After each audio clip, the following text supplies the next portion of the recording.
What's good, everybody? You rocking with the one and only. Here we right on time. Let's get it.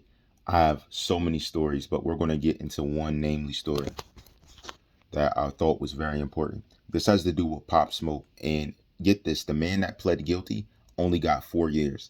Very curious. Now, the 4 years part, we're not focusing on that. We're looking at the fact he did a guilty plea. Understand. Now, I can't make this up. The Bible's real. I just showed you when I read it on a situation dealing with YouTubers. Okay. Now let's get into this one. Now, first we're talking about the plea. All right. Talking about the fact he took a plea. Starting off namely. Deuteronomy chapter 17, verse 8, starting at the 5th verse. Then shalt thou bring forth that man or that woman, which have committed the wicked thing, unto thy gates, even that man or that woman, and shalt stone them with stones till they die.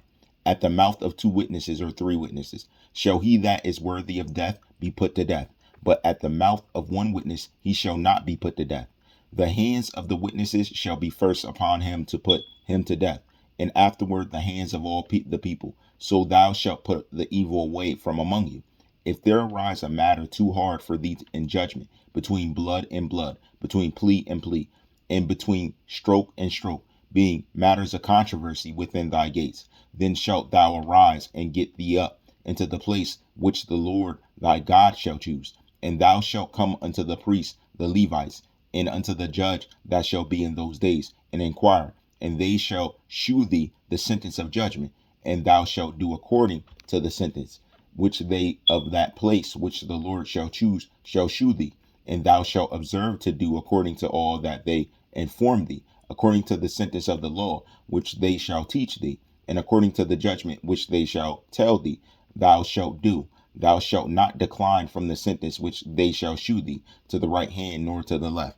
Now, even in a court of law, you can't make the judge choose a certain option. The judge makes a righteous judgment with a jury of your peers as witnesses. See, our court system runs like this. Even though it's not like this, getting killed for sins that they may have done to people in a public capacity, they still get judged a certain way. And it's righteous because they look at their acts and multiple witnesses agree. And that's why we have a jury, because of this. Starts with the Bible. I keep telling people, all this started off the Bible. It's simple, off the Bible, everything. And that's how our whole economy was made. Now, he gave a guilty plea, and still this man only gets 4 years. So for some reason, they saw that righteous. The question is, why? Why did they show it righteous? Now, let's get to this. Now, we're talking about being guilty. We're starting at the book of Matthew. Matthew 26, verse 66. And we're starting at the, 53rd verse. But Jesus held his peace, and the high priest answered and said unto him, I adjure thee by the living God, that thou tell us whether thou be the Christ, the Son of God. Jesus saith unto them, Thou hast said, Nevertheless I say unto you, hereafter shall ye see the Son of the man sitting in the right hand of power, and coming in the clouds of heaven. Then the high priest rent his clothes, saying, He hath spoken blasphemy. What further need have we of witnesses? Behold, now ye have heard his blasphemy. What think ye? They answered and said, He is guilty of death. Then did they spit in his face and buffeted him, and others smote him with the palms of their hands, saying, Prophecy unto us, thou Christ. Who is he that smote thee? Now Peter sat without in the palace, and a damsel came unto him, saying, Thou also was with Jesus of Galilee. Understand, they're trying to condemn other people around him. So everybody that was around, they're trying to condemn them and blame them and not leave them blameless, so that they also go to a wicked ending as they're trying to give to Jesus. So they're trying to condemn him righteously. But we're going to get to another part. Mark chapter 14, verse 61. But he held his peace and answered nothing. Again, the high priest asked him and said unto him, Art thou the Christ, the Son of the Blessed? And Jesus said, I am. And ye shall see the Son of Man sitting on the right hand of power, and coming in the clouds of heaven. Then the high priest rent his clothes, and saith, What, need we any further witnesses? Ye have heard the blasphemy. They're trying to really put him down. It's bringing us back to that scripture. This is a totally separate view of the fact. First we read Matthew. This is Mark. This is a view of the same thing by two different people. And it's talking about him sitting on the right hand of the power and coming in the clouds of heaven. So that right there, by two witnesses. Remember, we counted the witnesses. Remember, they say two or three. That's two witnesses, Mark and Matthew, that Jesus Christ is going to come back in the clouds. He's coming back. Whether you believe it or not, right there, two witnesses confirmed by biblical scripture. I read to you how many witnesses. Now I read to you the two witnesses. There's more there, but I read two witnesses. So it's a fact. Jesus Christ is returning. It is a fact. There's no debate over that. Okay. Right there. Mark and Matthew, two separate books showing the same thing.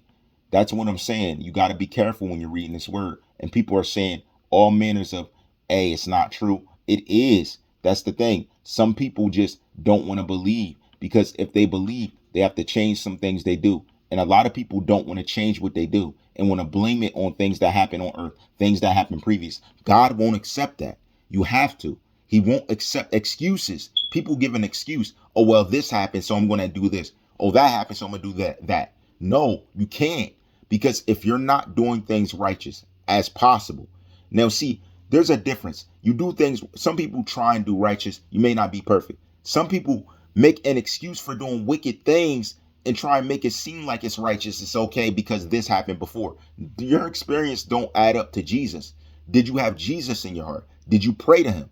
Did you believe? Faith is 100% belief, not having any other doubt. If you had doubt in your heart or something, then you took away the belief and the opportunity of it happening the way you want, because you had doubt. Okay, Proverbs chapter 30, starting at the 7th verse. Two things have I required of thee. Deny me them not before I die. Remove far from me vanity and lies. Give me neither poverty nor riches. Feed me with food convenient for me, lest I be full and deny thee, and say, who is the Lord? Or lest I be poor and steal, and take the name of my God in vain. Accuse not a servant unto his master, lest he curse thee, and thou be found guilty. There is a generation that curseth their father, and doeth not bless their mother. There is a generation that are pure in their own eyes, yet is not washed from their filthiness. There is a generation, oh, how lofty are their eyes, and their eyelids are lifted up. Right there, that's the generation we're living in. People curse others, and there are many people, honestly, this is the truth, that deal with situations that the father does not do what they're supposed to do, or they half-heartedly do it. And in that situation, you're supposed to go to God. You don't go to cursing them. You don't go to big things. God provides for his children. And that's the thing we got to keep in mind, because there's a big thing coming, and I'm going to read it. I'm getting to it. We're working there. Now let's slide back here to Mark.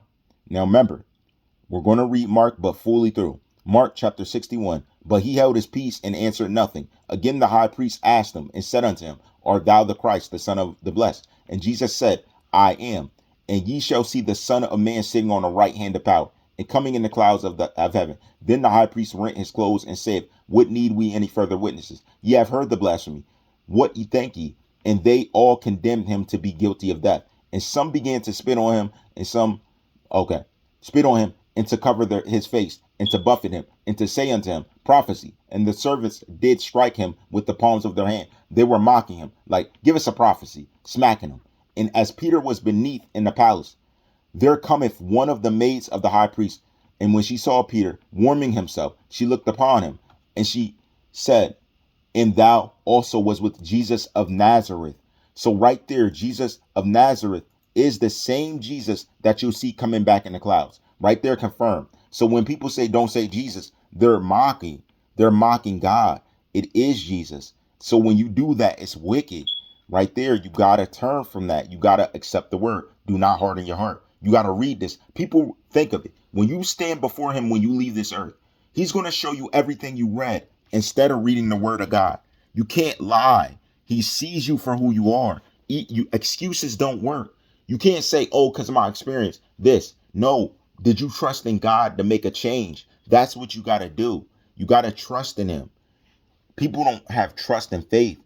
Now we're at James chapter 2, we're reading starting at the 7th. Do not they blaspheme that worthy name by which ye are called?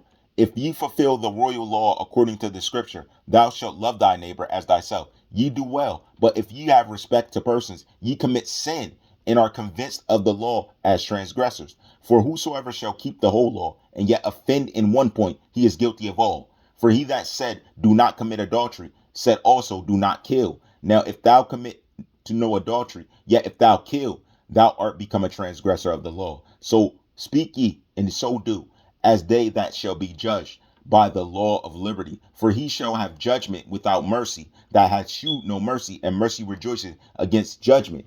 So my thing is, he's not going to show mercy to the people that don't read his word, to the people that do other things, that don't really do what his word's telling them to do, what's right. If you're in a situation, if you're making adverse decisions, he's not going to show you mercy. He's going to know that you didn't seek a relationship. You can't trick God. You could trick a person and say, oh, I was over here, and you're really over there. You can do that to a person. They're not God. God's going to show you open and convict you. But the craziest thing is people are willing to do things and go to hell for it just to do what they want. That's silly. You don't want to move that way, because you rejoice in being reproved by people if you're wise and if you're a person who's righteous. You enjoy reproval that is righteous judgment. If it's judgment, it's not correct, because you're judging off the flesh. You're not judging off of the law, or judging off of the law of God is what I mean. So right here, Numbers. We didn't do too much Numbers. Let's do it. Numbers chapter 35, starting at the 28th verse. Because he should have remained in the city of his refuge until the death of the high priest. But after the death of the high priest, the slayer shall return into the land of his possession. So these things shall be for a statute of judgment unto you throughout your generations and all your dwellings. Whoso killeth any person, the murderer shall be put to death by the mouth of witnesses. But one witness shall not testify against any person to cause him to die. Moreover, ye shall take to satisfaction for the life of a murderer, which is guilty of death, but he shall be surely put to death. And ye shall take no satisfaction for him that is fled to the city of his refuge, that he should come again to dwell in the land until the death of the priest. So ye shall not pollute the land wherein ye are, for blood it defileth the land, and the land cannot be cleansed of the blood that is shed therein, but by the blood of him that shed it.